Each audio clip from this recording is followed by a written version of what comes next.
여러분, 자산 거품이 붕괴되고 있다. 이 말이 사실일까요? 근데 여러분, 이 말 사실입니다. 전고점 대비 코스피 하락률 보세요. 마이너스 20%입니다. 마이너스 20%. 이것은요, 거품이 꺼지고 있다는 신호탄입니다. 꺼지고 있다는 신호탄. 많은 사람들이요, 아니다 아니다 자꾸 이야기하는 사람들이 많은데 아니에요. 우리가 시중에 풀은 돈에 비하면요, 거품이 이렇게까지 빠지는 것은 아니라고 보는 게 일반적인데요. 지금 전고점 대비해 보면 주식시장의 코스피 유가증권 시장은요, 많이 떨어졌을 때가 20.68까지 떨어졌다가 5월 6일 기준으로 보면 20%가 빠졌습니다. 결국 말입니다. 주식시장에서는 지난 7월 6일 3305.21보다는 엄청나게 빠졌다는 결론이 생기는 거죠. 이게 여러분, 위기라는 게 지금 급격하게 떨어지지는 않아요. 그런데 서서히 물이 스며들듯이 말입니다, 우리 곁으로 다가옵니다. 우리는 위기라고 느끼지 못해요. 그런데 이렇게 지표를 가지고 비교를 해보면 위기라는 거 아시게 되는 겁니다. 3305.21까지 올라갔던 게 2644.51까지 떨어졌는데도 우리는 위기라고 인식하지 않거든요. 연착륙이 되어간다는 이야기인데, 여러분, 연착륙도요, 길어지면 이게 큰 위기가 올 수도 있다는 겁니다. 그만큼 말입니다, 주식시장의 거품은 그치고 있습니다. 이것은 분명합니다. 어디 그뿐입니까? 암호화폐 시장은 어떻습니까? 암호화폐 시장의 거품도 지금 거치고 있습니다. 비트코인이 최고 가격이 67,566.83달러까지 올라간 적이 있습니다. 그런데 4월 29일 기준으로 37,661.2달러까지 떨어졌잖아요. 단순하게 이것만 놓고 볼 때는요, 45%가 폭락했습니다. 45%가. 그러니까 주식도 폭락, 비트코인도 폭락. 사실 최고점, 전고점 대비해 보면 지금 상황이 굉장히 나쁘다는 이야기가 되는 거죠.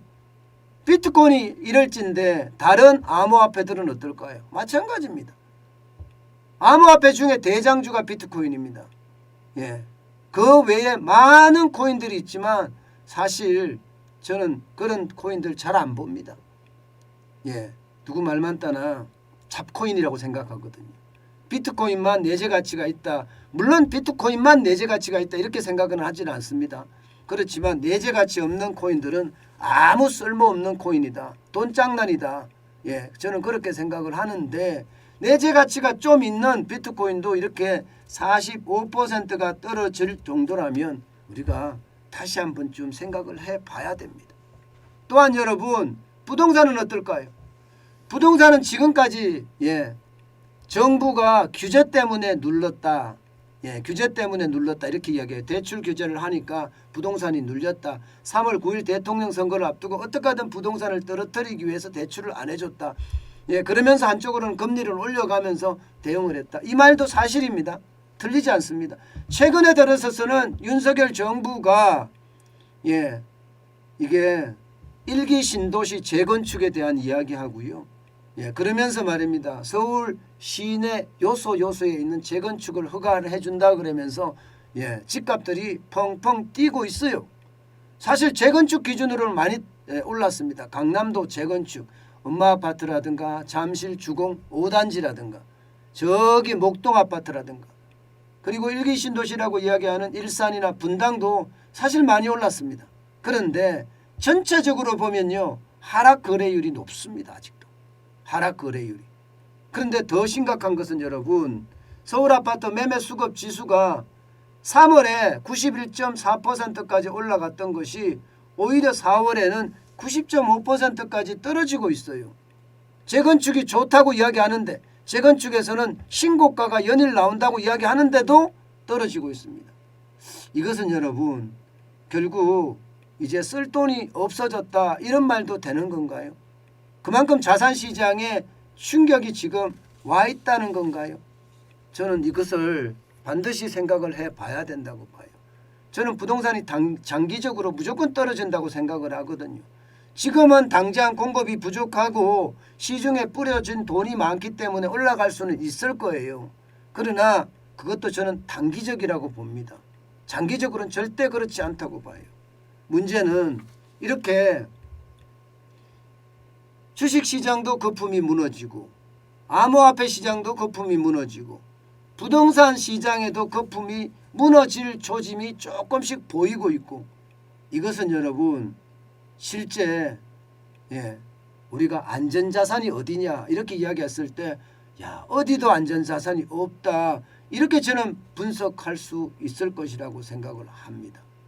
물론 자산버블이 1929년 대공황 때 주식 버블처럼 시스템이 무너지거나 2000년 닷컴 버블 때 그때는 IT 기업들의 붕괴 때문이죠. 그때처럼 전체 IT 기업의 닷컴의 붕괴처럼 산업이 붕괴될 거나 혹은 2008년 부동산 버블이 터졌을 때 금융위기가 부동산 버블이었죠.